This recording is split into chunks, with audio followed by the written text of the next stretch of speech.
assigned you a special task, ma'am. Your proceedings, your all what we say success in the tasks are reported to the higher authorities, ma'am. Okay, that's nice. So, yes, is absolutely right.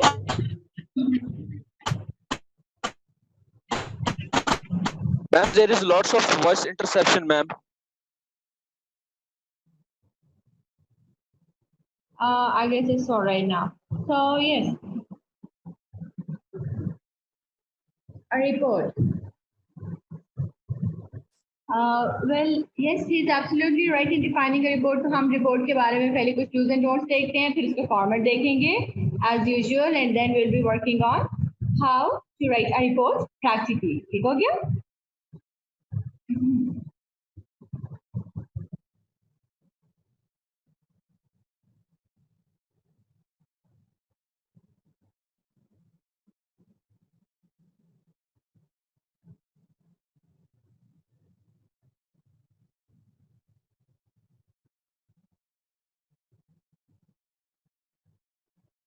तो हमारा जो actually concern है वो है business reports के साथ। हमारे course content में है शॉर्ट रिपोर्ट राइटिंग। आपको कुछ आइडिया है कि रिपोर्ट्स दो टाइप्स की होती है, शॉर्ट रिपोर्ट्स होती है और लॉन्ग रिपोर्ट्स होती है? अगर नहीं है तो कोई बात Yes, नहीं, ma'am. शॉर्ट रिपोर्ट्स होती है और लॉन्ग रिपोर्ट्स होती है। ठीक है, अगर है तो बहुत अच्छी बात है, अगर नहीं है तो भी कोई बात है, हम अभी इस पर डिस्कस कर लेते हैं, बहुत सिंपल है। तो जो लॉन्ग रिपोर्ट्स होती हैं they are from almost like 10 to 12 pages. ठीक है, उसमें एक पेज का इंट्रोडक्शन आ जाता है, हमारे पास काफी एक्सटेंसिव था, उसमें हम सिग्निफिकेंस ऑफ स्टडीज का एक सेपरेट सेक्शन देते हैं, पैराग्राफ देते हैं, प्रॉब्लम स्टेटमेंट का सेपरेट सेक्शन या पैराग्राफ देते हैं, उसमें हम डिस्क्रिप्शन सेपरेट देते हैं, उसमें हम ऑब्जर्वेशन को बहुत डिटेल्ड रखते हैं। लेकिन ये जो शॉर्ट रिपोर्ट होती है ना, ये एक समराइज्ड फॉर्म होती है लॉन्ग रिपोर्ट की। इसमें वो सारे के सारे एलिमेंट्स होते हैं जो लॉन्ग रिपोर्ट में भी होते हैं, लेकिन एक प्रिसाइज फॉर्म में। क्लियर है यहाँ तक? इवन के जो लॉन्ग रिपोर्ट्स होती है ना, they do have got a section of memorandum. ठीक है, MEMORANDUM। तो ये जो मेमोरेंडम का सेक्शन होता है, इसमें एक समरी आती है जिसमें हम ऑलमोस्ट 1 से 2 लाइन्स में हर चीज को डिस्क्राइब करते हैं। उसमें हम इंट्रोडक्शन भी दे देंगे अपनी रिपोर्ट का, उसमें हम ये भी बता देंगे कि ये रिपोर्ट क्यों लिखी जा रही है, इसका पर्पस क्या है, उसमें हम अपनी प्रॉब्लम स्टेटमेंट भी दे देंगे, उसमें हम अपनी डिस्क्रिप्शन भी दे देंगे, ऑब्जर्वेशन भी दे देंगे, कंक्लूजन भी दे देंगे, और कुछ अगर सजेशंस देना चाह रहे हैं तो वो भी दे देंगे। तो वो जो मेमोरेंडम वाला सेक्शन होता है लॉन्ग रिपोर्ट में से, हम उसको भी एक शॉर्ट रिपोर्ट कंसीडर कर लेते हैं। वैसे जो शॉर्ट रिपोर्ट्स होती हैं वो थोड़ी सी इनफॉर्मल होती है। अगर विद इन द डिपार्टमेंट आपकी रिपोर्ट जानी हो या with in the same institution आपकी रिपोर्ट जानी हो, तो इन दोनों केसेस में हम शॉर्ट रिपोर्ट्स को प्रेफर करते हैं। अगर आपने एक ऑर्गेनाइजेशन से रिपोर्ट भेजनी है दूसरी ऑर्गेनाइजेशन में, तो इस केस में हम क्या करेंगे, लॉन्ग रिपोर्ट को प्रेफर करेंगे। तो लॉन्ग रिपोर्ट जो होती है वो बहुत ज्यादा फॉर्मल होती है। लॉन्ग रिपोर्ट जो होती है वो एक्सटेंसिव होती है, वो बहुत ज्यादा डिटेल्ड होती है। हम लॉन्ग रिपोर्ट में चार्ट्स को, ग्राफ्स को, फैक्ट्स एंड फिगर्स को बहुत ज्यादा वेटेज देते हैं। इवन के like you can spend 1 or 2 or 3 pages in long report for these graphs or charts or figures। यहाँ तक कोई ऐसी बात जो समझ नहीं आई? मरियम, No, कोई बात जो ma'am. समझ? No ma'am. ठीक है, मरियम, मानूर, सुंदर, आर यू श्योर कुछ भी ऐसा नहीं है जो समझ नहीं आया? कोई वर्ड? यस मैम, मैम आ गई है समझ। That's nice.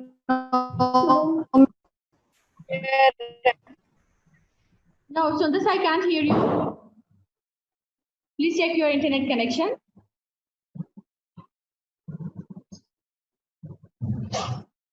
ओके, आप कोशिश कीजिए कि अगर आप बाद में मैनेज कर सकें तो अपना क्वेश्चन रिपीट कर लें, क्योंकि I was not able to understand your question at all. अभी हम प्रोसीड करते हैं शॉर्ट रिपोर्ट की तरफ, और हमने जैसे जैसे लॉन्ग रिपोर्ट की डिस्क्रिप्शन देखी है, मैं आपको उसके कॉन्ट्रास्ट में शॉर्ट रिपोर्ट का बताती हूँ, ताकि आपको क्लियर हो जाए कि शॉर्ट रिपोर्ट की क्या क्या प्रीरेक्विजिट्स होते हैं, कोई कंफ्यूजन ना रहे। तो शॉर्ट रिपोर्ट जो होती है वो तकरीबन 1 पेज की होती है, हम इससे ज्यादा इसको एक्सीड नहीं करेंगे, बहुत लेंथी नहीं रखते, ताकि जो क्रक्स है वो समझा दिए जा सके, जो रिपोर्ट है, जो प्रॉब्लम है उसको शेयर कर दिया जा सके, जो प्रोसीडिंग है उसको शेयर कर दिया जा सके अपने हायर अथॉरिटीज के साथ। तो शॉर्ट रिपोर्ट्स में जो जो चीज़ें हम इंक्लूड करते हैं वो भी यही होते हैं, हमने पर्पस बताना होता है, हमने बताना होता है कि हम ये रिपोर्ट क्यों लिख रहे हैं, किसी कोई लेटर हमें रिसीव हुआ था हम उसके इन्फॉर्म में लिख रहे हैं, या फिर हमें हायर अथॉरिटी से किसी डेट पर कोई ऑर्डर दिया गया था या कोई असाइनमेंट मिली थी, हम उस असाइनमेंट की उस असाइंड टास्क की प्रोसीडिंग्स के बारे में उनको बताना चाह रहे हैं, या किसी भी जो टास्क था उसका स्टेटस क्या जा रहा है। हम ये सारी डिटेल्स बताने के लिए जो शॉर्ट रिपोर्ट्स को लिख सकते हैं।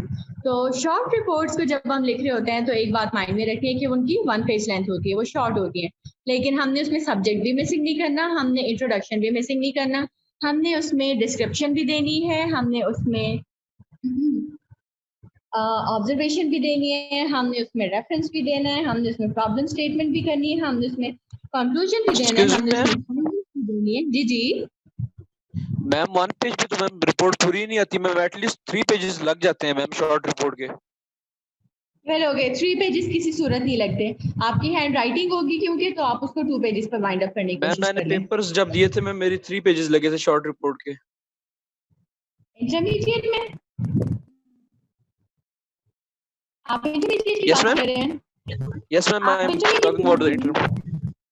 Yes ma'am.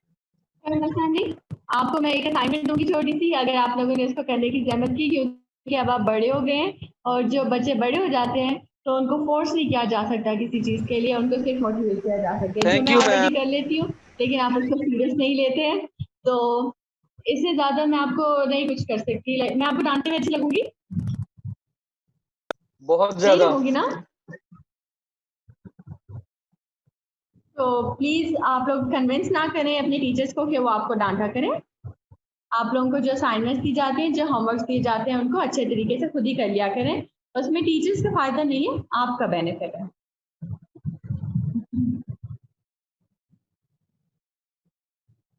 ओके, तो मैं आपको ये बताई थी कि मैं आपको एक छोटी सी असाइनमेंट दे दूंगी रिपोर्ट राइटिंग के लिए, आप उसको लिख के देखिएगा।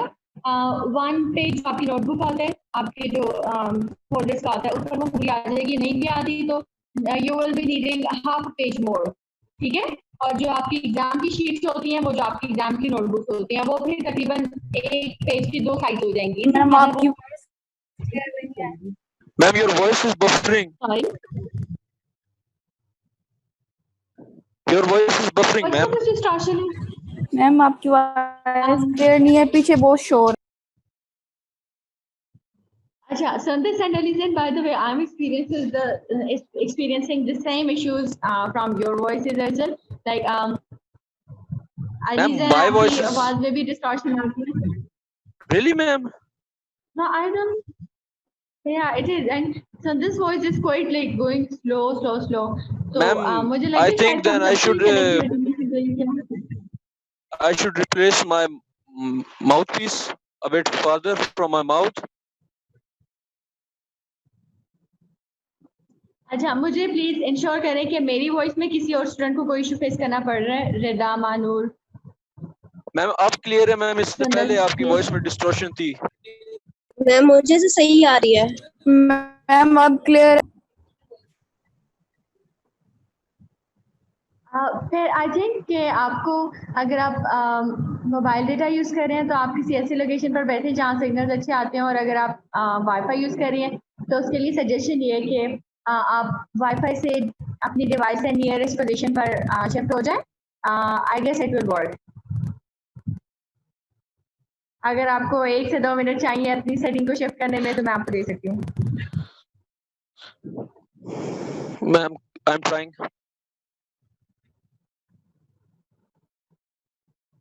Done ma'am. संदस, एवरीथिंग इज ऑलराइट, हम कंटिन्यू करें प्लीज। यस मैम अब क्लियर है। ओके, अब आपकी भी वॉइस क्लियर है। Is my voice clear ma'am? तो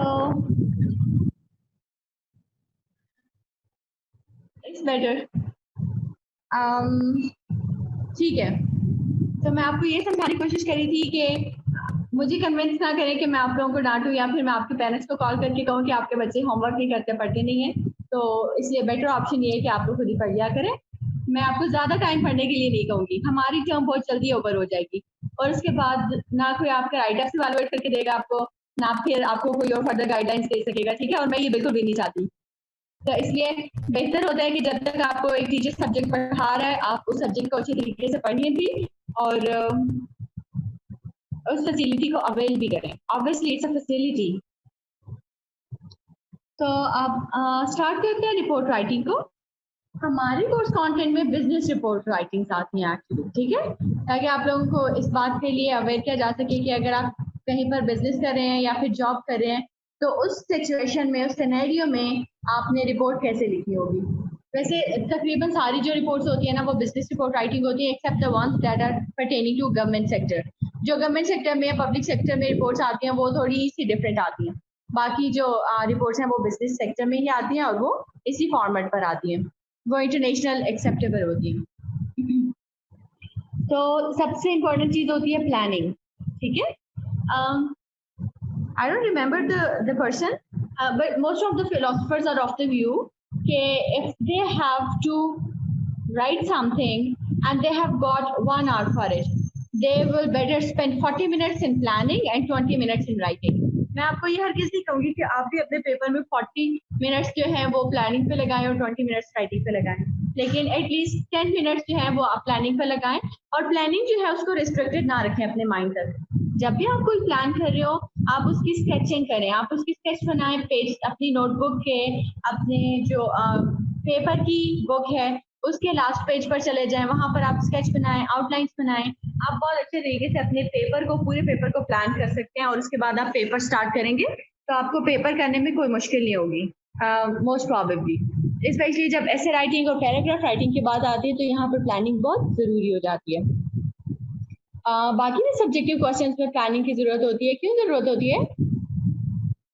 क्योंकि हमारी प्रायोरिटी होती है कि हम जो भी लिख रहे हैं वो अरेंज्ड हो, वो कैसे वो कोहेरेंट हो। हमने ये राइटिंग स्किल्स में पढ़ा है ना कि कोहेजन और कोहेरेंस बहुत इंपॉर्टेंट होता है। Yes ma'am. अगर आप कोहेजन और कोहेरेंस का ख्याल नहीं रख रहे, इसका मतलब आपकी राइटिंग अच्छी नहीं है। और अगर आपने सब्जेक्टिव क्वेश्चन अच्छे अटेम्प्ट नहीं किए तो आपको अच्छे मार्क्स नहीं मिलेंगे। ये वजह है कि अक्सर यूनिवर्सिटी के पेपर्स जो आते हैं वो 16 मार्क्स के होते हैं और बच्चे उनमें से सिर्फ 7 मार्क्स स्कोर कर रहे होते हैं, एवरेज बच्चे। बाकी तो इसे नीचे चले जाते हैं ना, एवरेज बच्चे 7 मार्क्स स्कोर कर रहे होते हैं, 8 मार्क्स स्कोर कर रहे होते हैं। आप लोगों का इंट्रोडक्शन मिसिंग होता है, कंक्लूजन मिसिंग होता है। कम से कम ये जो क्लास है ना, ये आप लोगों वाला बैच, आप लोगों ने आइंदा किसी पेपर में ऐसा नहीं करना कि इंट्रोडक्शन को लिखना छोड़ दें या कंक्लूजन को लिखना छोड़ दें। आपको आपके मिड ओके मैम। ठीक है, मिड टर्म के मार्क्स कम होने की सबसे बड़ी वजह ये थी कि आप लोगों ने अपने सब्जेक्टिव क्वेश्चंस में इंट्रोडक्शन और कंक्लूजन छोड़ दिया था और ऑब्जेक्टिव्स में आप लोगों ने एग्जांपल्स भी दी हुई थी। तो अगर एग्जांपल देने का कहा जाए या ना कहा जाए, आप डेफिनेशन भी जरूर दें और एग्जांपल भी जरूर दें, आप अच्छे मार्क्स सिक्योर कर सकेंगे इंशाल्लाह। Got it ma'am. तो प्लानिंग और बिजनेस रिपोर्ट में क्या क्या चीज़ें आती हैं? जब भी आप प्लान कर रहे होते हैं तो आप ये देखते हैं कि आप जो काम कर रहे हैं वो किसके लिए कर रहे हैं, ठीक है। फिर आप ये देखते हैं कि वो क्यों कर रहे हैं। आप जो भी काम किया है इसको किस तरह से अज्यूम किया जाएगा, किस तरह से इंटरप्रेट किया जाएगा। हम फॉर एग्जांपल हम ऑनलाइन क्लासेस देखते हैं तो मैं आपको फैसिलिटेट करने के लिए स्लाइड्स बना लेती हूँ। क्यों? ताकि मुझे पता है कि हमें थोड़ी मुश्किल हो सकती है ऑनलाइन क्लासेस में, आप मुझे फेस टू फेस नहीं देख रहे हैं, आपको मेरे जो नॉन वर्बल कम्युनिकेशन है वो आपके लिए विजिबल नहीं है, वो अवेलेबल नहीं है। हमारे पास वर्बल कम्युनिकेशन जो है ये एक वाहिद ऑप्शन है जिससे हम कम्युनिकेट करेंगे और अपनी क्लासेस को कंटिन्यू करेंगे, राइट। तो ये सब चीज़ें जो है फिर हम इनको कंपेंसेट करने के लिए क्या करते हैं, स्लाइड्स की हेल्प ले लेते हैं। तो जो भी इश्यूज आ रहे हो, जो भी इश्यूज आपको फील हो रहे हो, आप कोशिश करें कि अगर कोई कुछ जो भी आपके पर्पस है, आपके ऑडियंस हैं, आपके मैसेज को इंटरप्रेट करने का मोड है, उसमें अगर कहीं आपको इश्यूज लग रहे हो तो आप उनको एडजस्ट करने की कोशिश करें। ये सिर्फ एक सजेशन थी, मैंने छोटी सी एग्जांपल दी थी आपको कि हम ऑनलाइन क्लासेस में अपने जो मोड ऑफ टीचिंग है या लर्निंग है इसको किस तरह से एडजस्ट कर सकते हैं। तो जब आप रिपोर्ट लिख रहे होते हैं तब भी, जैसे हम लोगों ने I don't remember writing skills में मैंने आपको ये बताया था या नहीं बताया था कि जिन ऑडियंस के लिए आप लिख रहे हैं वो भी हमारे लिए ज़रूरी होते हैं, ठीक है। इसी तरह आपने एज अ राइटर भी अपनी एक अच्छी रेपुटेशन बिल्डअप करनी होती है, आपने उनके अकॉर्डिंग लिखना होता है जो आपके ऑडियंसेस हैं। ये हमने जनरल जो कम्युनिकेशन स्किल्स की क्लास थी ना उनमें ये बात डिस्कस की थी कि आपके स्पेशली अगर आप वर्बल कम्युनिकेशन में हैं तो फिर आप इस बात का ख्याल रखते हैं कि आपके जो ऑडियंसेस हैं उनका स्टेटस क्या है, उनकी क्लास क्या है, वो किस कैटेगरी से बिलोंग करते हैं, उनके एजुकेशनल या एकेडमिक बैकग्राउंड क्या है, उनका प्रोफेशनल बैकग्राउंड क्या है। तो ये सारी चीज़ें हमने अपनी रिपोर्ट में भी अपने व्यू में रखनी होती है, इनको कंसिडर करना होता है। तो पहला पॉइंट हमारे पास क्या आ रहा है, what is the purpose of this report. हम पर्पस लिखते हैं। Lizen is the only person I guess who has been through this process of report writing in intermediate. Yes, बाकी आप लोगों ma'am. में से किसी ने फेडरल बोर्ड में किया? चलिए ठीक है। तो हम रिपोर्ट को यूजुअली स्टार्ट करते थे इंटरमीडिएट में। This report is written in response to letter number this, right? या फिर the task Reference that number was this. Yeah, exactly. या फिर the task that was assigned to me on this date. Ma'am, तो हम कुछ it was most common that the task assigned to me, the whatever task it is, it was the most common sentence, ma'am. The reference numbers were not much commonly used in our report. अच्छा, वो मैं उसकी वजह बता देती हूँ, difference होता है। अगर तो समटाइम्स ये होता है कि कुछ हाईली फॉर्मल ऑर्गेनाइजेशंस जो होती है ना, वो अपने एम्प्लॉयज को टास्क कैसे असाइन करती है, टास्क असाइन करती हैं वो लेटर्स के थ्रू। जो सीईओ होते हैं ऑर्गेनाइजेशंस के, वो एक लेटर लिखते हैं जिसमें वो टास्क असाइन कर रहे होते हैं और वो लेटर सेंड कर देते हैं अपने एम्प्लॉयज को। तो ये वजह होती है कि हम फिर वहाँ पर I understand, ma'am. कंसिडर करेंगे। ठीक है, लेकिन शायद बाकी किसी स्टूडेंट को ना पता हो, इसलिए मैं उसको एक्सप्लेन कर रही हूँ। तो जो दूसरा ऑप्शन है ना, टास्क असाइनमेंट वाला, उसको हम तब प्रेफर करते हैं जब हमारे सीईओ या फिर चीफ या फिर मैनेजर या फिर डायरेक्टर खुद किसी एम्प्लॉय को बुलाते हैं, कॉल करते हैं, उनको एक टास्क असाइन करते हैं। तो वो हम टास्क लिखते हैं, टास्क की असाइनमेंट, और उसके साथ डेट को भी मेंशन कर देते हैं कि इस डे पर मुझे ये टास्क असाइन किया जा रहा था, टास्क असाइन किया गया था, और मैंने ये रिपोर्ट उस टास्क के असाइनमेंट को अपडेट करने के लिए लिखी है। तो ये दोनों सिचुएशंस होती हैं। अब आपके जो पेपर में रिपोर्ट आएगी, मुझे तो नहीं पता कि वो क्या रिपोर्ट आएगी। अगर कुछ चांस बने इस बात का, आप लोगों के पास अवेलेबिलिटी हो, तो पास्ट पेपर्स को रिव्यू कर लें, उनसे आपको गाइडलाइंस मिल जाएंगी कि क्या रिपोर्ट आएगी। मैंने कोशिश की थी कि मुझे मिल जाते past paper, but I wasn't able to find any of them. शायद आप लोगों में से किसी बच्चे की ब्राउजिंग स्किल्स बहुत अच्छी हो और आप लोगों को मिल जाए, तो उनको शेयर कीजिएगा फिर बाकी फ्रेंड्स के साथ। I have a few, ma'am.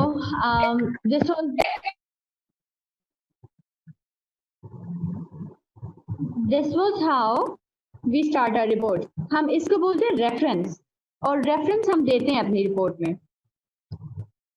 फिर आ जाते हैं पर्पस की तरफ।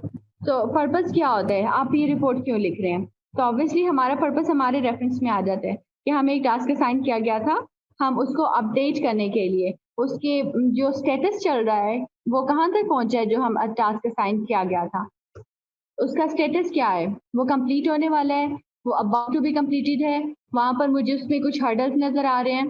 तो हम ये जो सारे स्टेटस होते हैं ना, ये डिफरेंट टाइप का जो भी हमारा एक्सपोजर रहा होता है उस असाइनमेंट से रिलेटेड, हम उसको अपने रिपोर्ट में मेंशन करते होते हैं। तो यहाँ पर आपने ब्रीफली उसको एक सेंटेंस में बताना है कि हम कैसे जा रहे हैं हमारा programme, the way our programme is going, the way we are proceeding with our plan, we are proceeding with our task, we are proceeding with our assignment, right. तो यहाँ तक क्लियर है? Clear, ma'am. कोई बात समझ नहीं? Crystal clear, ma'am. Yes, ma'am. ठीक है, नेक्स्ट पॉइंट पे चलते हैं। Who are the readers of this report. अब अगर आपकी ऑफिशियल रिपोर्ट है तो यूजुअली जो बिजनेस रिपोर्ट्स होती है ना, उनमें आपने अपने सीनियर पर्सन को, सीनियर अथॉरिटीज को ही एड्रेस करना होता है। तो आपने उसके अकॉर्डिंगली देखना है कि आपके रीडर्स कौन है। लेकिन समटाइम्स हमारी रिपोर्ट्स के सेकेंडरी रीडर्स भी आ जाते हैं। सेकेंडरी का क्या मतलब होता है? प्राइमरी और सेकेंडरी में डिफरेंशिएट कर लेते हैं आप लोग? Yes, ma'am. बताएंगे please. The primary readers are the readers who are the top priority, to whom the letter is should be directly written. But the secondary are the, you can say, ma'am, the PNs or the personal assistants who just make a glance on the report, ma'am. Ali Jain की voice में issue सबको face करना पड़ रहा है या सिर्फ मुझे फेस करना पड़ रहा है? सबको मैम। I think सब एक मिनट मैम मुझे चेक करने दें please. Okay ma'am, now my voice is clear. Yeah, it is. So So ma'am, you I was saying that yeah, okay, yes, please. the primary readers are the readers to whom the report was written, to whom the report was directly written, but the secondary are the subordinates of that particular authority which have a glance on that report. Exactly. अगर हम अपने organisation के किसी company के CEO या फिर director को report लिख रहे हैं तो रिपोर्ट में हम एड्रेस तो डायरेक्टर को करेंगे, लेकिन उसके बाद वो रिपोर्ट जो है वो बाकी कुछ लोगों से भी शेयर की जा सकती है. फॉर एग्जांपल अगर वो कंपनी पार्टनरशिप में चल रही है तो वो पार्टनर्स बाकी वो जो डायरेक्टर होंगे या वो जिन पर्सन को आपने रिपोर्ट लिखे वो बाकी पार्टनर्स से भी शेयर करेंगे उसको. ठीक है, इसी तरह से वो कुछ ऐसा भी चांस हो सकता है कि जो एम्प्लॉयज आपके अंडर काम कर रहे होंगे वो उनको बुला के तो उनसे उस रिपोर्ट को डिस्कस करें, तो वो आपके सेकेंडरी रीडर्स हो जाएंगे. जैसे रिसर्च में आप प्राइमरी डेटा और सेकेंडरी डेटा को भी पढ़ेंगे ना, तो आपने अगर पहले बायोलॉजी वगैरह में पढ़ा तो प्राइमरी कंज्यूमर सेकेंडरी कंज्यूमर्स भी होते हैं हमारे पास फूड चेन्स में. फिर हमारे पास केमिस्ट्री में प्राइमरी और सेकेंडरी रिएक्शंस होते हैं. ठीक है, तो जो डायरेक्ट चीजें होती हैं वो प्राइमरी होती है, जो इनडायरेक्ट होती हैं वो सेकेंडरी होती हैं. तो हमारे पास समटाइम्स सेकेंडरी या फिर इनडायरेक्ट रीडर्स भी होते हैं. हमने क्या करना होता है, हमने उनको भी फैसिलिटेट करना होता है अपनी रिपोर्ट में. हमारे पास बहुत सारी ऐसी चीजें होंगी जो हमारे डायरेक्टर को या जिस पर्सन को हम डायरेक्टली एड्रेस कर रहे हैं उनको तो पता होंगी, लेकिन फिर किसको नहीं पता होंगी, इनडायरेक्ट रीडर्स को या फिर जो हमारे सेकेंडरी रीडर्स हैं उनको शायद ना पता हो. तो हम क्या करते हैं, हम कोशिश करते हैं कि वो डिटेल्स भी मेंशन कर दें जो किसी को भी क्लियरली नहीं पता हो सकती है और उसको जरूरत पड़ सकती है, इस रिपोर्ट के पर्सपेक्टिव से उसको जरूरत पड़ सकती है. तो हम इस तरह से अपनी रिपोर्ट में सारी बेसिक डिटेल्स जो है वो उसको मेंशन कर देते हैं. यहाँ तक क्लियर है? Clear ma'am. Yes ma'am. वो फैसिलिटेटिंग होती है. जैसे मैंने आपको कहा था ना कि हमारे एग्जाम्स भी रीडर फ्रेंडली होने चाहिए. रीडर फ्रेंडली का मतलब होता है कि जो भी पर्सन उनको रीड कर रहा है उसको आप फैसिलिटेट कर रहे हो, उसके लिए कन्वीनियंट हो कि वो आपके राइटअप्स को रीड कर सके. अरेंजमेंट का, ऑर्गेनाइजेशन का, हेडिंग्स का ख्याल रखें. तो ये चीजें हम अपनी रिपोर्ट में भी फॉलो करते हैं.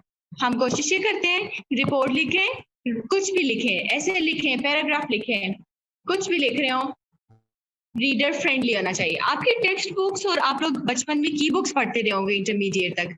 टेक्स्ट बुक्स और की बुक्स में क्या डिफरेंस होता था? Well ma'am, text books are समझ नहीं आती थी. Yes please. Ma'am, my voice is clear. Is workable. Share your point, please. Ma'am, well, textbooks are simply related to the only topics, but the what do we say? Key books were elaborated. ठीक है, तो की books जो होती है ना वो actually इस मोड पे बनाई जाती हैं कि वो रीडर फ्रेंडली हो जाती हैं. और रीडर फ्रेंडली चीजों को देख के स्टूडेंट्स का एप्टीट्यूड भी डेवलप होता है स्टडीज की तरफ. ठीक है, जो आपकी की बुक्स होती हैं वो विदाउट एनी हेडिंग्स होती हैं, वो बहुत बोरिंग होती हैं. ये भी वजह होती है कि आपकी बुक्स से पढ़ना प्रेफर करते थे. तो आपने रिपोर्ट में कुछ भी लिख रहे हो, आप अच्छे राइटर बनना चाहते हैं तो आप रीडर फ्रेंडली राइटिंग करें. आप रीडर फ्रेंडली राइटिंग नहीं करेंगे तो आप अच्छी राइटिंग नहीं कर सकते. That was the suggestion for report writing. और उसके बाद हम आगे प्रोसीड करते हैं.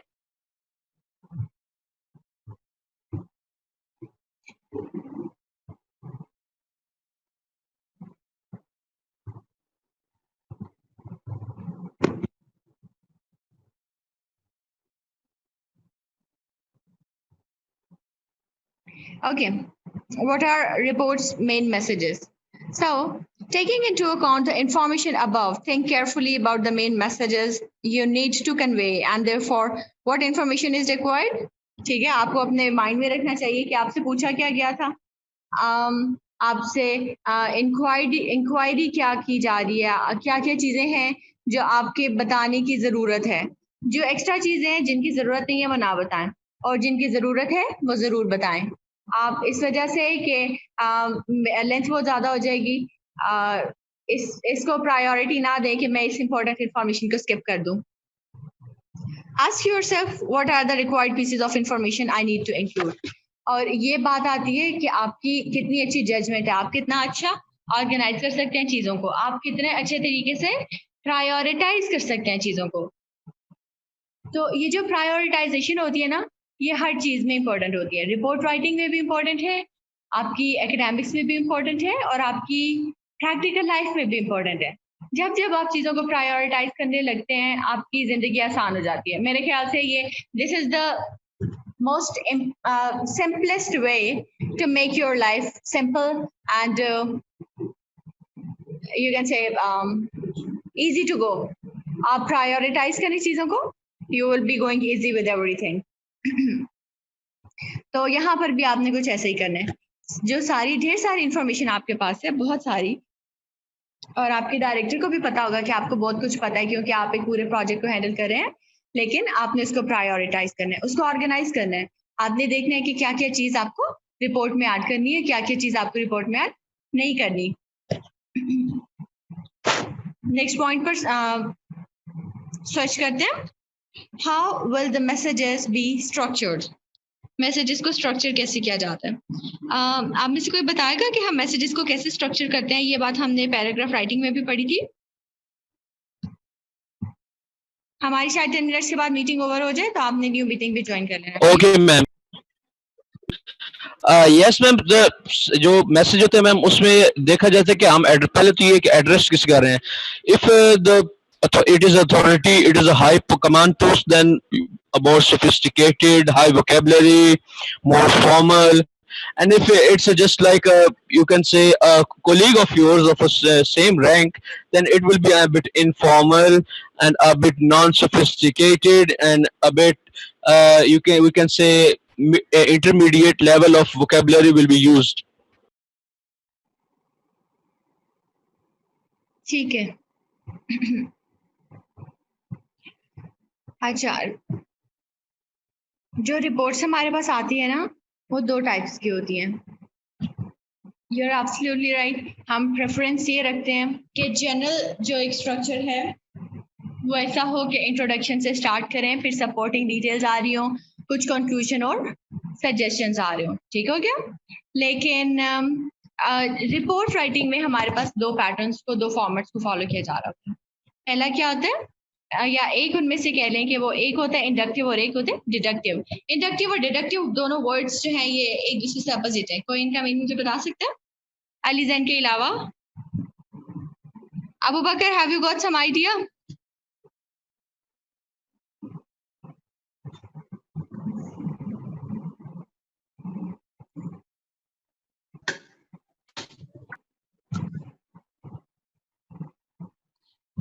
अच्छा अली जैन, आपको कुछ आइडिया है? Well, to be very honest, I'm also out of this world, ma'am. Yes, ma'am.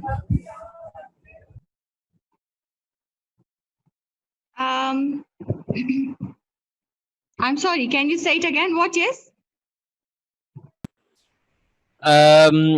According You to were my out of the world. It means you yes, were not ma'am. attentive. No, ma'am. I'm saying that I'm just trying to say that I have no knowledge about these 2 words, ma'am. Well, about deductive, ma'am, it means exclusions, according to I've read, but I don't know what is the reality using meaning of these 2 words. Okay, no problem, no problem. If you have studied Intro to Linguistics by George Yule, and if you have studied grammar, so you would have got some idea that there is 2 types of grammar. Grammar is taught. Got it, ma'am. Grammar is deductive teaching and another is inductive teaching. ठीक है? तो जो deductive teaching होती है उसमें बहुत explicitly, clearly rules बताए जाते हैं और उसके बाद एग्जांपल्स बताई जाती हैं। ये ग्रामर टीचिंग में आ रहा है। और आप लोगों की क्योंकि डोमेन है तो मैं आपका नॉलेज थोड़ा फ्रेश करने की कोशिश कर रही हूँ। हम आउट ऑफ द वे तो जा रहे हैं, लेकिन मेरे ख्याल से ये आपके लिए बहुत ज़्यादा टाइम वेस्टेज नहीं है। और जो इंडक्टिव टीचिंग होती है ना ग्रामर की, मैम वो कैसी होती है? मैम जी जी जी जी मैम इंडक्टिव का ये भी हो सकता है ना, इंडक्टिव मतलब स्पेसिफिक से जनरल बात करना, और जो डिडक्टिव होता है वो जनरल से स्पेसिफिक बात करना। एग्जैक्टली ऐसे ही होते हैं। आप इनकमिंग सेमेस्टर्स फिलॉसफी भी पढ़ेंगे, उसमें भी आप ये दोनों चीजें पढ़ेंगे, इसलिए आपको इनको पता होना चाहिए, ये इंपॉर्टेंट है। तो your who was she? Manur or Mariam or who? I forgot. Ma'am सुंदर। अच्छा, संदेश ने पॉइंट दिया, अच्छा पॉइंट है। तो एग्जैक्टली यही होता है। डिडक्टिव का मतलब होता है कि आप जनरल से स्पेसिफिक की तरफ मूव कर रहे हैं, और इंडक्टिव का मतलब होता है कि आप एक स्पेसिफिक चीजों से जनरल की तरफ मूव करते हैं। तो देखिए डिडक्टिव टीचिंग कितनी सिंपल है कि आप पहले रूल्स बताते हैं और फिर उसके बाद आप एग्जाम्पल्स की तरफ मूव करते हैं। तो आप जनरल रूल होते हैं ना, रूल तो जनरलाइज्ड होते हैं, तो रूल के बाद आप उसके बाद स्पेसिफिक की तरफ मतलब एग्जाम्पल्स की तरफ मूव करते हैं कि अच्छा ये रूल है तो इसके ये एग्जाम्पल्स होंगी। लेकिन इंडक्टिव टीचिंग में क्या होता है, जब आप ग्रामर को इंडक्टिवली टीच करते हैं या आप इंडक्टिव टीचिंग ऑफ ग्रामर के प्रोसेस से गुजरते हैं, तो वहां पर आप ये करते हैं कि पहले एग्जाम्पल्स देते हैं कि अच्छा ये एग्जाम्पल है इस सेंटेंस स्ट्रक्चर की। फॉर एग्जाम्पल अगर हम इंट्रोगेटिव सेंटेंसेस की बात कर लेते हैं कि इंट्रोगेटिव सेंटेंसेस का ये स्ट्रक्चर होता है, तो हम एक एग्जाम्पल लिखते हैं कि इस क्वेश्चन में क्वेश्चन किया जा रहा है, एंड पर क्वेश्चन मार्क भी आ रहा है, स्टार्ट में WH वर्ड भी है शायद, तो ये इंट्रोगेटिव सेंटेंस है। ये एक और इंट्रोगेटिव सेंटेंस आ रहा है, ये एक और इंट्रोगेटिव सेंटेंस आ रहा है। तो फिर हम देखते हैं कि अच्छा चले ये हमारे पास सारे एग्जांपल्स आ रही हैं इंट्रोगेटिव सेंटेंसेस की, तो हम इस रूल को जनरलाइज कर सकते हैं कि interrogative sentences usually WH word से स्टार्ट होते हैं और एंड होते हैं एक क्वेश्चन मार्क पर, राइट? और इनमें सब्जेक्ट और Yeah. वर्ब भी मैंडेटरी। Yes ma'am. तो जब हम इस तरह से देखते हैं, व्यू करते हैं चीजों को, तो ये हमारी हो जाती है इंडक्टिव टीचिंग। अब जब हम इंडक्टिव और डिडक्टिव रिपोर्ट की तरफ आते हैं, तो हम इसमें ये बात ऑब्जर्व करते हैं कि जो डिडक्टिव रिपोर्ट होती है उसमें क्लियरली एक्सप्लिसिटली जो एंड रिजल्ट्स होते हैं उनको मेंशन कर दिया जाता है, ठीक है? और उसके बाद हम उनकी रीजंस की तरफ, उनकी फाइंडिंग्स की तरफ चले जाते हैं। तो जो इंडक्टिव रिपोर्ट्स होती है ना, उनमें आप जो फॉर्मेट अप्लाई करते हैं वो होता है कि पहले आप एक एक्सपोजिशन देते हैं, बैकग्राउंड देते हैं कि बैकग्राउंड में पास्ट में ये चीज़ इस तरह से चल रही थी। तो पास्ट के बाद फिर आप थोड़ा सा लिटरेचर रिव्यू भी दे सकते हैं, ये आपकी मर्जी है। लिटरेचर रिव्यू हमारी रिपोर्ट्स में बहुत ज़्यादा कंसर्न नहीं है, इसलिए मैंने उसके बारे में आपको बताने की कोशिश भी नहीं करनी। तो आप थोड़ा सा बैकग्राउंड का इंफॉर्मेशन दे देते हैं, डिटेल्स दे देते हैं, उसके बाद आप अपने एक्सपीरियंसेस की तरफ आते हैं। आपने फिर अपने एक्सपीरियंसेस से जो फाइंडिंग्स या रिजल्ट्स लिए होते हैं उनकी तरफ आते हैं, फिर आप कंक्लूजन की तरफ आते हैं, और फिर आप सजेशंस की तरफ आ जाते हैं। तो ये होती है इंडक्टिव रिपोर्ट। अब डिफरेंस क्लियर है? डिडक्टिव रिपोर्ट्स में हमने जो एंट्रीज होते हैं वो पहले ही स्टार्ट में दे देनी होती हैं, और हम हिस्टोरिकल बैकग्राउंड पर इतनी वेटेज नहीं देते। लेकिन डिडक्टिव रिपोर्ट्स में इंडक्टिव रिपोर्ट्स में हम बैकग्राउंड पर बहुत ज्यादा वेटेज देते हैं, हम बैकग्राउंड को काफी हद तक कंसिडर कर रहे होते हैं। तो ये हमारे पास दो जनरल स्ट्रक्चर्स आ गए। अब हमने किस वाले स्ट्रक्चर को प्रेफर करना है या प्रायोरिटी देनी है? जो डिडक्टिव होता है ना वो ज्यादा फॉर्मल होता है। Yes, ma'am. Deductive.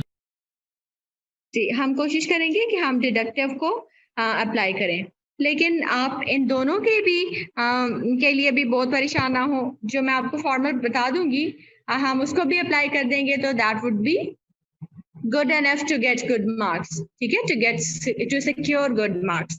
तो आप इस कॉम्प्लिकेशन में भी बेशक ना पड़े कि आपने इंडक्टिव को फॉलो करना है या डिडक्टिव को फॉलो करना है। ये मैंने सिर्फ इसलिए बताया कि अगर आपसे क्वेश्चंस में, शॉर्ट क्वेश्चंस में इनकेस पूछ लिया जाता है कि रिपोर्ट की कौन सी दो टाइप्स होती हैं अरेंजमेंट में, तो आप बता सके कि डिडक्टिव होती है और इंडक्टिव होती है, जिसमें डिडक्टिव ज्यादा फॉर्मल होती है, इंडक्टिव थोड़ी कम फॉर्मल होती है। डिडक्टिव में हम ज्यादा स्पेशलाइज्ड किस्म के वर्ड्स को चूज करते हैं, और इंडक्टिव में हम बहुत स्पेशलाइज्ड वर्ड्स को नहीं लेकर आ रहे होते। तो इनकेस अगर शॉर्ट क्वेश्चंस में आया तो आपने इसको इस तरह से अटेम्प्ट कर देना है। लाइन लगा के शॉर्ट क्वेश्चंस को अटेम्प्ट ना किया करें। आप बोर्ड की इंटरमीडिएट की उस वाली स्टेज पर नहीं है जहां पर ये कहा जाता था कि सिमिलैरिटीज और डिफरेंसेस को लाइन लगा के अटेम्प्ट करना है। अनलेस एंड अनटिल वो आपके लॉन्ग क्वेश्चंस में आ रहे हैं और वो कुछ 4 to 5 या इस तरह के कोई मार्क्स जो हैं वो कैरी कर रहे हैं, तो फिर आप उसको लाइन लगा के अटेम्प्ट करें। अदरवाइज वो शॉर्ट क्वेश्चन में स्पेशली जब आए तो उनको लाइन लगा के अटेम्प्ट ना करें। आपकी राइटिंग स्किल्स देखनी है उन लोगों ने। अगर आप लाइन लगा के अटेम्प्ट करेंगे तो आपके राइटिंग स्किल्स नहीं नजर आएंगे, नहीं पता चलेंगे। तो आप Got it, इस ma'am. तरह से यहाँ तक कोई बात समझ नहीं आई हो तो Clear, ma'am. क्लियर है मैम।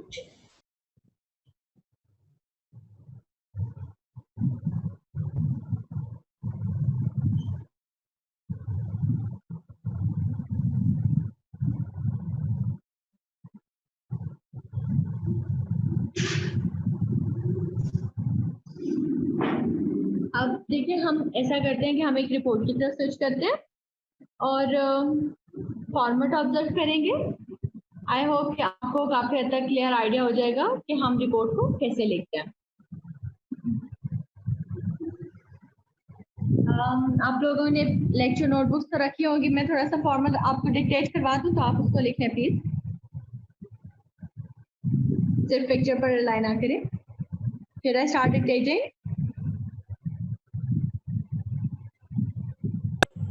Yes, ma'am. ओके, तो जब हम report writing start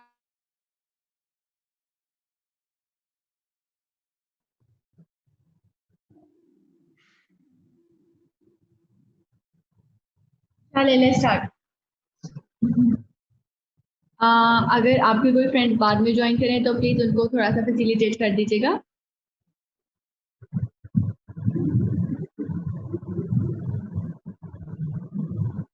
Should I start dictating now? Yes, ma'am. ये जैसी ये वाली रिपोर्ट बनी है ना, आपने यही वाला स्केच बस अपनी नोटबुक पे ड्रॉ करना है जैसे जैसे मैं आपको बताऊंगी, और मैं कुछ आपको जो रिपोर्ट बॉडी होती है उसके लिए कुछ इंस्ट्रक्शंस देना चाह रही हूँ और फिर एंडिंग कैसे करनी है उसके लिए। उसके बाद हम इस रिपोर्ट को भी रिव्यू करते हैं और मैं आपको कुछ रिपोर्ट जो है उसके लिए सजेशंस भी दे देती हूँ। तो हम रिपोर्ट को स्टार्ट करते हैं लेफ्ट हैंड साइड से, ठीक है। लेफ्ट हैंड साइड पे अब इट्स अप टू यू,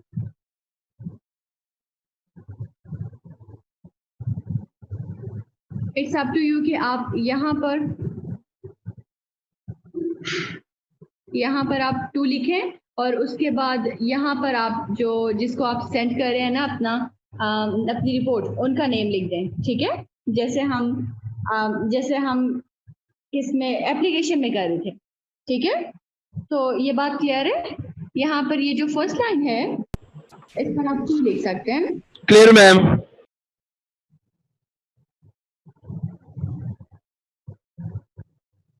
कुछ इस तरह से और 2 और फिर यहाँ पर 2 की साइड पर आप थोड़ा सा नीचे नेक्स्ट लाइन में कह दें कि यहाँ पर आप रिसीवर का एड्रेस देख दें। क्लियर है? Yes, ma'am. फिर एक लाइन के गैप के साथ जो रिसीवर का एड्रेस जहाँ पर एंड हो रहा होगा उसके बाद 1 लाइन गैप आएगा। ये देखिए यहाँ पर जो रेड स्पॉट है यहाँ पर आपको 1 लाइन का गैप नजर आ रहा है। Yes, ma'am. That's nice. तो यहाँ पर आपने 1 लाइन का गैप जरूर स्किप करना है। फिर उसके बाद हम चलते हैं फ्रॉम की तरफ, सेंडर का एड्रेस। तो सेंडर का एड्रेस जो है वो भी इट्स अप टू यू कि आप उसको फ्रॉम एक लाइन में और उससे नेक्स्ट लाइन में आप अपना एड्रेस देना चाहें तो वो भी ठीक है। और अगर आप इसी की तरह की जैसे फ्रॉम है, हम फ्रॉम के बिल्कुल सामने एड्रेस आ रहा है सेंडर का, तो आप ये दोनों भी अप्लाई कर सकते हैं, इसमें कोई प्रॉब्लम नहीं है। Is that clear? लेकिन जो रिसीवर वैसे मैंने जो कॉमन फॉर्मेट्स देखे मैम वो बिल्कुल यही वाले थे, यानी जिस तरह आप बता रहे हैं। दोनों एप्लीकेबल होते हैं, दोनों ठीक है। तो लेकिन जो मेन बात ये है कि वो ये कि आपने लाइन स्किप करना भूलना नहीं है। रेसिपिएंट का एड्रेस सेंड हो रहा है जहां पर, उसके बाद एक लाइन का गैप रखना है। जहां पर सेंडर का एड्रेस खत्म हो रहा है उसके बाद एक लाइन का गैप रखना है। डेट के बाद एक लाइन का गैप रखना है। फिर सब्जेक्ट के बाद एक लाइन का गैप लाजमी रखना है। क्लियर है? उसके बाद हम आ Clear, जाते हैं ma'am. बॉडी की तरफ। तो जो रिपोर्ट्स बॉडी होती है ना, उसमें जो चीजें आपने इंक्लूड करनी है वो मैं बताती हूँ अब आपको।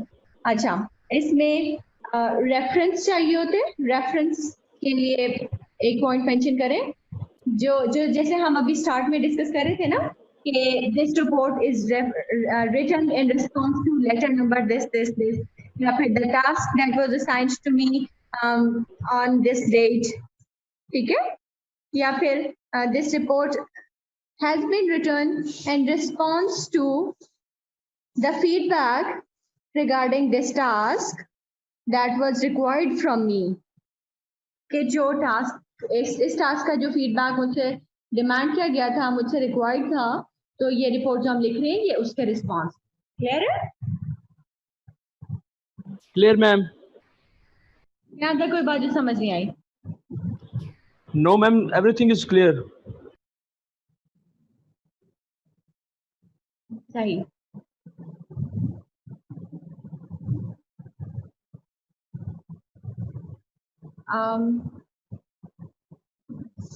Sandhya, are you doing something with the screen? Is it accidental or you're doing this deliberately? No, ma'am, by mistake. चलिए कोई बात नहीं। अच्छा, जब हम रिपोर्ट बॉडी में आते हैं, पहली चीज तो हम रेफरेंस देते हैं, ठीक है, ये और उसके बाद हम रेफरेंस के बाद हम डिस्क्रिप्शन पर आते हैं। किस चीज की description? Description of the situation.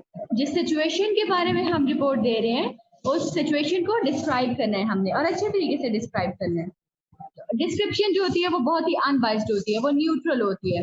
Description में आप वहाँ का जो रिहायशी लोग होते हैं, रहने वाले लोग होते हैं, उनके व्यू पॉइंट्स भी ले सकते हैं। वहाँ पर जो लोग काम कर रहे हैं उनके व्यू पॉइंट्स भी ले सकते हैं, दूसरे लोगों के भी व्यू पॉइंट्स ले सकते हैं, ठीक है। लेकिन ये कि आपका अपना व्यू पॉइंट नहीं नजर आता वहाँ पर। आप जिस तरह से लोग उस सिचुएशन को, सिनेरियो को व्यू करते हैं, आप वो चीजें लिख देते हैं। Your observation. अब डिस्क्रिप्शन के बाद आती है आपकी ऑब्जर्वेशन, कि आपने वहां पर रहते हुए लोगों के रिव्यूज के साथ, वर्कर्स के रिव्यूज के साथ उस प्रोजेक्ट के बारे में क्या क्या ऑब्जर्व किया, क्या क्या मुश्किलात पेश आई, क्या क्या चीजें जो थी वो प्रोवाइडेड नहीं थी उस टास्क को कैरी आउट करने के लिए, ठीक हो गया। तो ये जो आपकी पर्सनल ऑब्जर्वेशन होती हैं, उसके बाद ये आ जाती है। सबसे पहले रेफरेंस, फिर डिस्क्रिप्शन ऑफ सिचुएशन, फिर ऑब्जर्वेशन, और उसके बाद problem statement. Ma'am, will you please repeat again? Sorry, ma'am अब यही एक बार फिर रिपीट कर दें कि सबसे पहले डिस्क्रिप्शन और उसके बाद फिर ऑब्जर्वेशन और फिर ma'am. should I repeat it? Yes ma'am.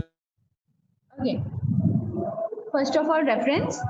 It is about report body. First of all, reference, then description of situation, then your observation. So these three things are about the introduction. The introduction part, the introductory part, the first paragraph of your report is comprised of all these three things. Then comes problem statement. Problem statement जो है ना, ये हर एक writing का major most important aspect है, लेकिन हम हर एक राइटिंग में इसको स्किप करते हैं। अगर आप एक अच्छे लेवल कैसे लिख रहे हैं, उसमें भी प्रॉब्लम को स्टेट करना जरूरी है। प्रॉब्लम स्टेटमेंट या थीसिस स्टेटमेंट भी कहते हैं इसको। जो आपका थीसिस है, मेन पॉइंट है, प्रॉब्लम है, हमने इसको ऐसे में भी स्किप नहीं करना होता, हम इसको ऐसे में भी स्किप करते हैं। हमने इसको लेटर राइटिंग में भी स्किप नहीं करना होता, कहीं ना कहीं आपकी लेटर में इसको एविडेंट होना चाहिए। मैं ये नहीं कह रही हूँ कि आप हेडिंग दे दें लेटर में, लेकिन हम इसको स्किप कर देते हैं अक्सर जगहों को। रिपोर्ट में आपने इसको स्किप बिल्कुल भी नहीं करना। और अब जो न्यू पैराग्राफ होगा ना आपका, इंट्रोडक्शन के बाद वाला पैराग्राफ, इंट्रोडक्शन में आपने रेफरेंस, डिस्क्रिप्शन और ऑब्जर्वेशन, ये तीन चीजें बता दी है। उसके बाद न्यू पैराग्राफ बनाना है। यहाँ पर आपने प्रॉब्लम स्टेटमेंट बतानी है, ठीक है, प्रॉब्लम स्टेट करनी है या फिर थीसिस स्टेटमेंट देनी है। मैं एक थीसिस स्टेटमेंट डिक्टेट करवा दूं आप लोगों को, जल्दी से लिखें। पर्पस ऑफ दिस स्टडी और purpose of this report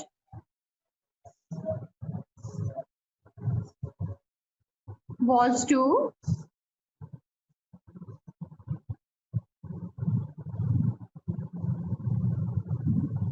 highlight negative effects of stress on employees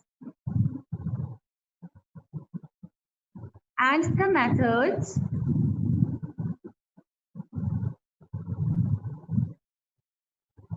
employers use to manage employees stress. Employees लिखें, उसके बाद एक अपॉस्ट्रोफी लगाएं और फिर स्ट्रेस लिखें. Employees stress. Done. Done, ma'am. Let me repeat. Purpose of this study was to highlight the negative effects of stress on employees and the methods employers use to manage employees stress.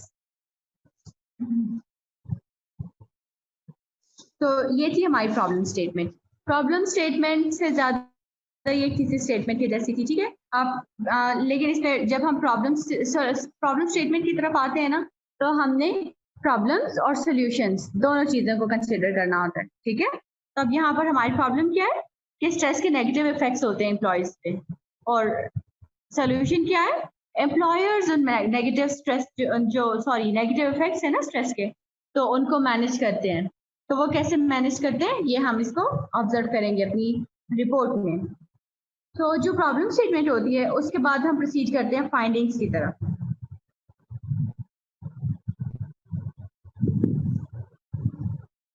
अब findings आपने क्या क्या देनी है. Findings जो भी हमारी description थी सिचुएशन की, हमारी ऑब्जर्वेशंस थी, उसके बाद हम अपनी और प्रॉब्लम स्टेटमेंट को स्टेट करने के बाद हम अपनी फाइंडिंग्स पर आ जाते हैं कि आपने अपनी रिपोर्ट को, अपने सर्वे को कैरी आउट करने के बाद क्या फाइंड आउट किया है, आपकी रिपोर्ट की फाइंडिंग्स क्या है, रिजल्ट्स क्या हैं. फाइंडिंग्स के बाद हम आ जाते हैं कंक्लूजन पे. कंक्लूजन के बाद सजेशंस पे. कंक्लूजन और सजेशन में डिफरेंस ये होता है कि कंक्लूजन एक शॉर्ट समरी होती है आपकी पूरी रिपोर्ट की, और सजेशंस, सॉल्यूशंस, रिकमेंडेशंस, इनमें जो हम सजेस्ट करना चाह रहे होते हैं सीनियर अथॉरिटीज को कि वो क्या कर सकते हैं सिचुएशन को बेहतर बनाने के लिए, सिचुएशन को इम्प्रूव करने के लिए, तो वो चीज़ें हम अपने जो सजेशंस वाला पार्ट है उसमें ऐड कर देते हैं. और फिर हम एंडिंग किस तरह करते हैं, एक लाइन के गैप से सिग्नेचर भी करते हैं और अपना नेम, अपनी डेजिग्नेशन भी लिखते हैं.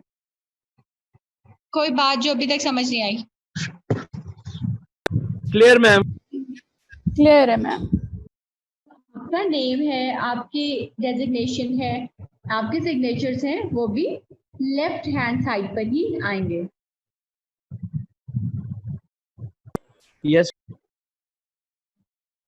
अब हम ऐसा करते हैं कि इस रिपोर्ट को जल्दी से रिव्यू करते हैं और देखते हैं कि आपको कोई प्रॉब्लम तो नहीं फेस करनी पड़े. आप लोग ऐसा करें कि आप इसको सेल्फ रेडी कर सकते हैं. इसकी जो Yes, एंडिंग है वो ऑल्दो मिसिंग है, एक्नॉलेज फैक्ट, लेकिन आप इसको रिव्यू करें, बॉडी पर ज्यादा फोकस करें. यहाँ पर कोई वैसे मैम क्या इंटरमीडिएट के नोट्स में मैं यूज कर सकता हूँ मैम, जो मुझे रिपोर्ट्स के सैंपल्स मिले हैं इंटर में? वो आप यहाँ यूज करना चाहते हैं? वर्डिंग्स चेंज होगी लेकिन मैम फॉर्मेट तो वही होगा. आप कर सकते हैं, लेकिन आप एक दफा लाइक वो मैं इंश्योर करना चाहती हूँ कि फॉर्मेट आप यही वाला फॉलो करें, ठीक है? यस मैम, फॉर्मेट यही होगा. ठीक है. ये सिर्फ एग्जांपल रिपोर्ट है, मैं ये नहीं कह रही हूँ कि आप लोगों ने रिपोर्ट को ऐसे ही लिखनी है या इसको रेप्लिकेट करना है अपने पेपर में. रिपोर्ट आपने नहीं जिस मैम, फॉर्मेट से मैंने बताया उसको अल्हम्दुलिल्लाह 10 रिपोर्ट्स लिख चुका हूँ अब तक. ठीक है. आप इसको क्विकली रिव्यू करें फिर मुझे बताएं. You have like 3 to 4 minutes for it.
Yeah, done. Yes, ma'am, fully observed.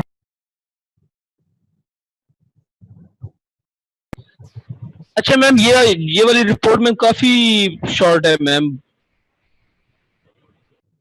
हाँ, लेकिन जो जो हमने प्रीरेक्विजिट्स अभी डिस्कस किए हैं, आप उनको लिख लें तो वो भी बहुत लेंथी रिपोर्ट नहीं होगी आपकी, ठीक है? तो वो भी ठीक रह जाएगी, लाइक 2 पेजेस पे कवर अप हो जाएगी। आप एक दफा एक रिपोर्ट लिख के देख लीजिएगा, मुझे चेक भी करवा दें आप सब, तो I will give you the feedback. एक स्टेटमेंट लिखें। जी मैम, मैं लिख के चेक करवा दूंगा।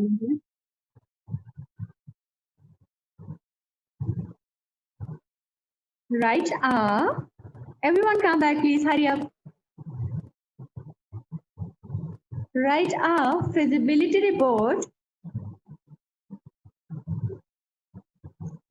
on opening a new branch of Burger King or McDonald's or your favorite brands, or you may like favorite food जो भी आपको पसंद है। मैम फ्राइड चिक्स पे लिख लें। Sorry. फकीरिया का होटल मैम। कुछ भी लिख लें, कुछ भी लिख लें। Okay ma'am. Write a feasibility report on opening a new branch of your favorite food brand in Sargodha.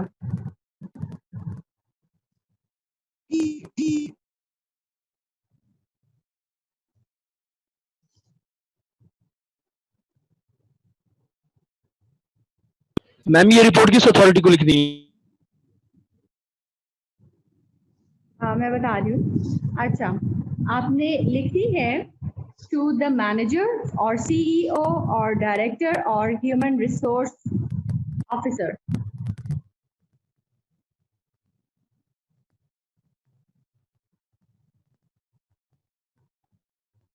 Human resource manager भी कह सकते हैं, ठीक है? HR मैनेजर जिसे बोलते हैं।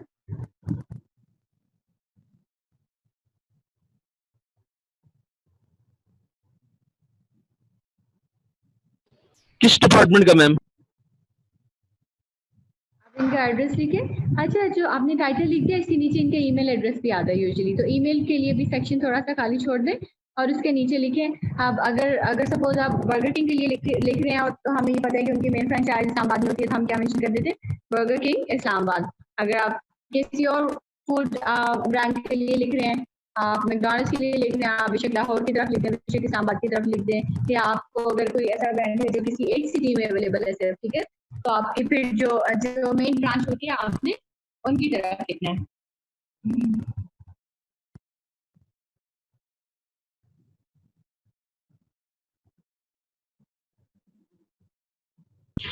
मैम ईमेल एड्रेस वाली बात समझ नहीं आई। जो मैंने बताया था ना कि मैनेजर या CEO या ह्यूमन रिसोर्स मैनेजर या डायरेक्टर, ये जो भी आप लिख रहे हैं ना, इसके नीचे उनके ईमेल एड्रेस के लिए ईमेल करके और फिर डैश कर दें, ठीक है, ताकि समझ आ जाए कि यहाँ पर ईमेल एड्रेस भी लिखा जा रहा है। ओके। और उसके बाद हम उनका बाकी जो जैसे फॉर्मल एड्रेस होता है ना, वो लिख देते हैं कि सिटी कौन सी है और ब्रांच कौन सी है, और इस्लामाबाद या जो भी बात होती है वो हम इस तरह से मेंशन कर देते हैं। One line gap.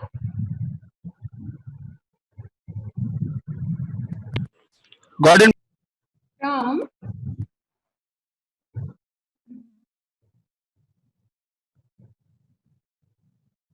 फ्रॉम में हम क्या लिखते हैं? अच्छा, अब जब आपने फिजिबिलिटी रिपोर्ट देनी है, तो इसका मतलब आपको ये जो ऑफिशियल थे, ये जो हायर ऑफिशियल थे, इन्होंने आपको एक प्लेस विजिट करने के लिए भेजा था। और अगर हम सरगोधा की बात करते हैं, तो सरगोधा में इन्होंने आपको विजिट करने के लिए भेजा था कि आप जाएं और सरगोधा सिटी में से लोगों के रिव्यूज लें और लोकेशन देखें, लोगों की चॉइसेस देखें, फूड चॉइसेस देखें, और फिर आगे हमें बताएं कि अगर हम वहाँ पर एक फ्रेंचाइज ओपन करते हैं बर्गर किंग की, मैकडॉनल्ड की, सेवर्स की, आपकी किसी भी फूड ब्रांड की, तो वो यहाँ पर अच्छे तरीके से प्रोसीड कर पाएगी या नहीं कर पाएगी, ठीक है?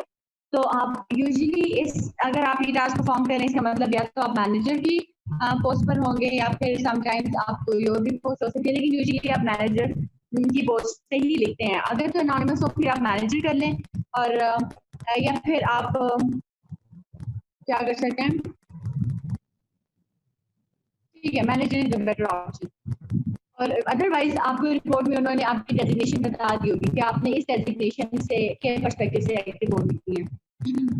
अगर नहीं बताई तो फिर आप मैनेजर को फिजिबली यूज कर सकते हैं, क्योंकि वैसे में मोस्टली डेजिग्नेशन बता दी जाती है। हाँ जी, मोस्टली डेजिग्नेशन बता दी जाती है, तो ये इतना मुश्किल नहीं होगा आपके लिए। तो from the manager you may से बर्गर किंग इस्लामाबाद जैसे वर्ड्स या फिर जो भी आप जो भी ब्रांड कंसिडर करें। फिर टाइटल के नीचे ईमेल एड्रेस अपना भी लिखना है और फिर अपना करंट एड्रेस लिख देना है। ठीक है, करंट एड्रेस में भी आपकी जो करंट रेजिडेंस है सरगोदा में, आप वहां से लिखते हैं तो आप वो लिखते हैं।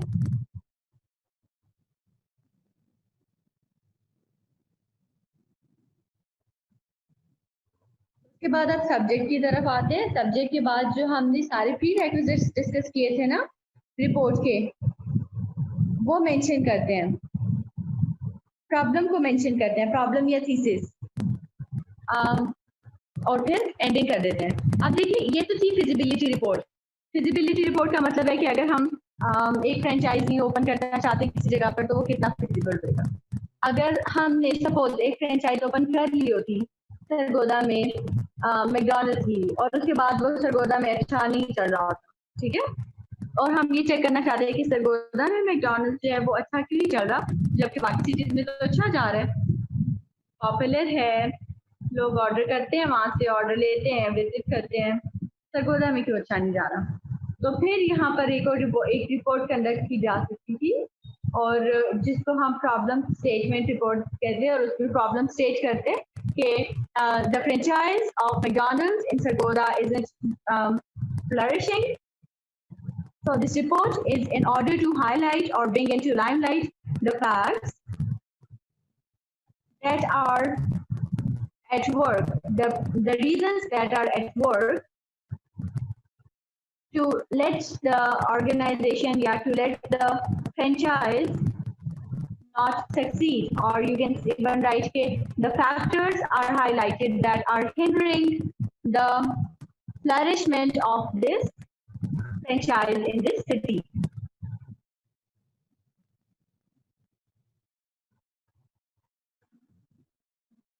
तो आई होप कि ये रिपोर्ट राइटिंग क्लियर है, यहाँ पर कोई मसला नहीं आप लोगों को।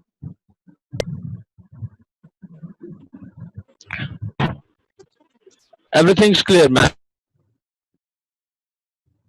That's nice.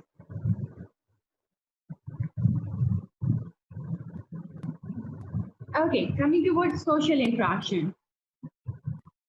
सोशल इंटरेक्शन को डिस्कस करते हैं, थोड़ी सी थियरीज होंगी, कॉन्सेप्ट्स होंगे इसमें। सोशल इंटरेक्शन क्या होता है और हम कैसे कैसे सोशली इंटरेक्ट करते हैं।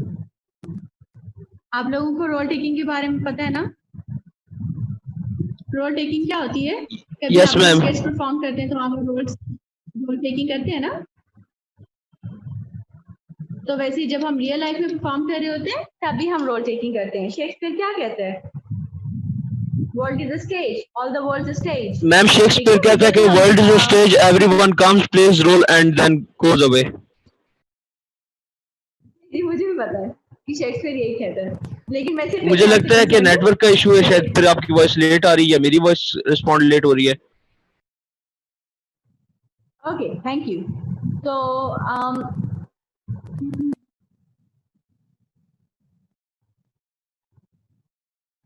आई was concerned with the fact कि जैसे हम प्लेस में परफॉर्म करते हैं ना, उसी तरह से हम रियल लाइफ में परफॉर्म कर रहे होते हैं। तो हमारे हर एक पर्सन के डिफरेंट रोल्स होते हैं। फॉर एग्जांपल मेरा रोल है as a teacher, as a daughter, as a sister, ठीक है, तो मेरे पास भी डिफरेंट रोल्स हैं। इसी तरह आपके भी डिफरेंट रोल्स हैं, as a son, as a daughter, as a sister, as a brother, as a student, as a friend, as a guide to your younger sisters and brothers, ठीक है। तो ये हमारे डिफरेंट रोल्स होते हैं, हमने इन roles को टेक अप किया होता है, हम इन रोल्स को परफॉर्म कर रहे होते हैं, और ये रोल्स अपना रोल प्ले करते हैं हमारे सोशल इंटरेक्शंस में। जो भी हमारे इंटरेक्शंस होते हैं दूसरे लोगों के साथ, हाँ, उनमें ये हमारे जो रोल्स होते हैं ये अपना रोल प्ले कर रहे होते हैं। अच्छा, हम स्टार्ट करते हैं स्ट्रक्चर ऑफ सोशल इंटरेक्शन से। ठीक है, तो सोशल इंटरेक्शन होता क्या है? Social interaction involves people communicating face to face और via computer and acting and reacting in relation to other people. यही होता है ना सोशल इंटरेक्शन। सोशल इंटरेक्शन अच्छा, हमने आई गेस के सोशल को या सोशियोलॉजी और साइकोलॉजी को कभी डिस्कस किया हो? नो? मैम कभी अच्छा, सोशियोलॉजी क्या होती है? सोशियोलॉजी स्टडी ऑफ सोसाइटी होती है ना, जहाँ पर एक सोसाइटी में डिफरेंट ज़्यादा से लोग रह रहे होते हैं और वो आपस में इंटरेक्ट कर रहे होते हैं। और साइकोलॉजी क्या होती है? Psychology study of human brain होती है। उसमें हम सिर्फ एक इंसान के माइंड को, एक इंसान के ब्रेन को स्टडी करते हैं, राइट? तो ये डिफरेंस होता है साइकोलॉजी में और सोसाइटी में, सोशियोलॉजी में और साइकोलॉजी में। तो सोशल इंटरेक्शन जो है ये बेसिकली एक ब्रांच आती है सोशियोलॉजी की। तो सोशल इंटरेक्शन में हम डिफरेंट ह्यूमन बींग्स का आपस में इंटरेक्शन डिस्कस करते हैं। वो इंटरेक्शन कैसे होता है? हम भी आपस में इंटरेक्ट कर रहे हैं ना, ये हमारी इंटरेक्शन तो है। तो वो इंटरेक्शन फेस टू फेस भी हो सकता है, कंप्यूटर से भी हो सकता है, किसी और डिवाइसेस से भी हो सकता है, खाली वर्बल भी हो सकता है, नॉन वर्बल भी हो सकता है, और वर्बल और नॉन वर्बल का मिक्सचर भी हो सकता है, रिटन भी हो सकता है, स्पोकन भी हो सकता है। तो ये जो सोशल इंटरेक्शन होता है ना, ये स्ट्रक्चर्ड किसके अराउंड होता है? स्टेटस के, रोल्स के, नॉर्म्स के अराउंड होता है। अब स्टेटस क्या होते हैं? स्टेटस अटेन किए जाते हैं, ठीक है? जब आप बड़े होते हैं, मैंने ये जो मेरा स्टेटस एज अ टीचर, ये मैंने अटेन किया। आप लोगों ने ये जो स्टेटस था आपका एज अ स्टूडेंट, ये अटेन किया। ऑल्दो कि आपके पेरेंट्स ने आपको स्टेटस को अटेन करने में कन्विंस किया होगा, लेकिन आपने ये स्टेटस अटेन किया। मीटिंग ओवर हो जाए तो रिज्वाइन कर लीजिएगा। नॉर्म्स जो होते हैं ये सोसाइटी की तरफ से, नॉर्म्स सोसाइटी प्रेस्क्राइब करती है, सोसाइटी सजेस्ट करती है। नॉर्म्स क्या होते हैं? well norms are this cultural. Yes ma'am. ठीक है, you are right. Culturally acceptable behaviours, culturally suggested and prescribed behaviours. Sociology में आपने पढ़ा होगा ना कि नॉर्मेटिव बिहेवियर को परफॉर्म करते हैं तो आपको पॉजिटिव रिइंफोर्समेंट दी जाती है, negative sorry Yes ma'am. Normative behaviours को अडॉप्ट करते हैं तो आपको नेगेटिव रिइंफोर्समेंट भी दी जाती है। यही होते हैं नॉर्म्स, डूज एंड डोंट्स का जो सेट होता है हमारी सोसाइटी में फॉलो किया जाता है। स्ट्रक्चर ऑफ सोशल इंटरेक्शन में अब हम आ जाते हैं स्टेटस पे। स्टेटस क्या होता है? refers to a recognized social position of an individual, the position an individual can occupy, ठीक है? जो भी एक सोशल पोजीशन, सोसाइटी में जो एक पोजीशन होती है, सोसाइटी में जो एक स्टेटस होता है जो एक इंडिविजुअल ऑक्यूपाई कर सकता है, वो होता है स्टेटस। कुछ लोग अपना स्टेटस ऑक्यूपाई करते हैं सोसाइटी एज ए डॉक्टर, कुछ लोग अपना स्टेटस ऑक्यूपाई करते हैं एज ए टीचर, कुछ लोग अपना स्टेटस ऑक्यूपाई करते हैं as engineers, as managers, as bankers, ठीक है? तो ये हमारे स्टेटस होते हैं। तो स्टेटस दो टाइप के होते हैं, अचीव स्टेटस होते हैं, एस्क्राइब स्टेटस होते हैं। अचीव स्टेटस क्या होता है? वॉलंटरीली गेन्ड होते हैं, और एस्क्राइब स्टेटस होते हैं इनवॉलंटरीली गेन्ड होते हैं। जो अचीव्ड होते हैं उनको आपने खुद अचीव किया होता है मेहनत करके, एस्क्राइब में आपने मेहनत नहीं की होती। Yes ma'am. Ascribed and described status. ठीक है, स्टेटस सेट पर आ जाते हैं। Entire ensemble of statuses occupied by an individual. अब देखिए मेरे स्टेटसेस क्या क्या हैं। फॉर एग्जांपल मेरे स्टेटसेस हैं, अगर मैं एज अ टीचर अपने स्टेटसेस को देखूं तो मैंने क्लासेस लेनी होती है, this is my status, right? I have to evaluate the assignments, I have to check the papers, I have to facilitate students in other ways. So these are my statuses. When they combine, they make a status set for me. तो जैसे अगर मैं अपने status के, अपने profession के according अपने status देखती हूँ तो वो क्या हो जाता है? एग्जामिनर का स्टेटस हो जाता है। मैं एक एग्जामिनर होती हूँ, जब मैं पेपर्स को एग्जामिन कर रही होती हूँ, इवेलुएट कर रही होती हूँ। जब मैं आपको लेक्चर दे रही हूँ तो मैं एक टीचर होती हूँ, जब मैं क्लास को मैनेज कर रही होती हूँ तो मैं मैनेजर होती हूँ, ठीक है? तो ये डिफरेंट स्टेटसेस आ जाते हैं जो कंबाइन होते हैं तो एक स्टेटस सेट बन जाता है। मास्टर स्टेटस जो है ये मैंने आपके नॉलेज के लिए लिखा है यहाँ पर, लेकिन ये आपके पेपर के पर्सपेक्टिव से बहुत इंपॉर्टेंट नहीं है। कि जो एक ओवरराइडिंग पब्लिक आइडेंटिटी होती है जो बाकी हर चीज को, बाकी हर एक एस्पेक्ट को, हर एक स्टेटस को डोमिनेट कर जाती है, ठीक है, मोस्ट इन्फ्लुएंशियल होती है। अब मेरी डोमिनेटिंग या मास्टर स्टेटस क्या एज अ टीचर। जो डॉक्टर्स होते हैं उनका मास्टर स्टेटस क्या होता है, डॉक्टर ट्रीटमेंट करते हैं ना। आपका मास्टर स्टेटस क्या है, स्टूडेंट, आप लर्न करते हैं, लर्नर आपका मास्टर स्टेटस है। यहाँ तक क्लियर, कोई बात जो समझ नहीं आई? Clear ma'am. Structure of social interaction, social interaction के स्ट्रक्चर्स क्या होते हैं? तो हम इनमें रोल्स को भी लेकर आते हैं और हम इनमें स्टेटसेस को भी इंक्लूड करते हैं। तो जो रोल्स होते हैं वो सेट्स ऑफ बिहेवियर्स होते हैं। हमसे एक्सपेक्ट किया जा रहा है, क्या किया जा रहा है हमारे कि हम क्या क्या रोल्स परफॉर्म करें। For example as a daughter मेरे क्या क्या रोल हो सकते हैं कि मैं अपने पेरेंट्स के साथ थोड़ा सा टाइम स्पेंड करूं, ठीक है। आप लोगों के भी as a daughter as a son ये रोल्स हो सकते हैं ना, एज अ चिल्ड्रन ये रोल्स होते हैं कि हम अपने पेरेंट्स के साथ थोड़ा सा टाइम स्पेंड करें, उनको डेली बेसिस पर जो डेली जॉब्स होते हैं उनमें थोड़ा सा फैसिलिटेट करें, ठीक है। हम अपनी फैमिली को थोड़ा सा कंसर्न रहें, उनकी फैमिली के रिलेटेड, उनकी वेल बीइंग से, उनकी हेल्थ से रिलेटेड हम कंसर्न रहें। ये हमारे रोल्स होते हैं।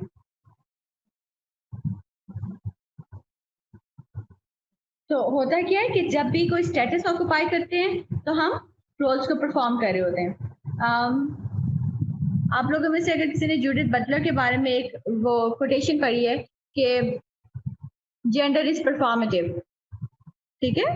तो जेंडर भी तो रोल्स को कंसिडर करा था ना वो, वहां पर भी सॉरी वहां पर जूडिथ बटलर के अकॉर्डिंग जो जेंडर होता है वो परफॉर्मेंस होती है, वो एक स्टेटस होता है। और स्टेटसेस जो होते हैं वो भी परफॉर्मेटिव होते हैं, जैसे कि जेंडर परफॉर्मेटिव होता है।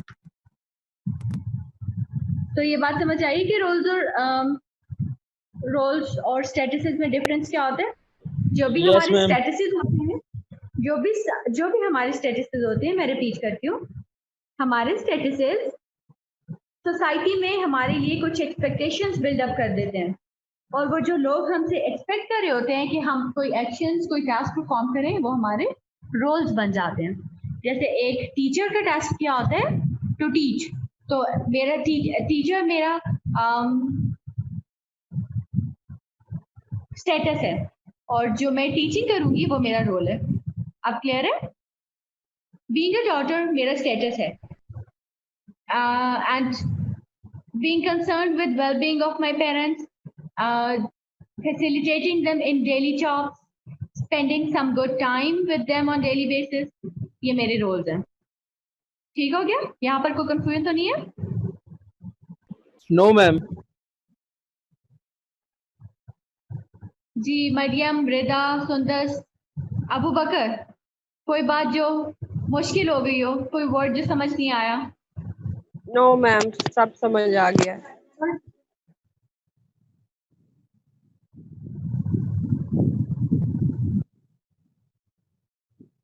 अगर आप इसके बाद भी ये कहेंगे ना कि क्या क्या पूछे या क्या क्या समझ नहीं आता वो पूछे, तो ये बहुत ही अनजस्टिफाइड होगा, ठीक है।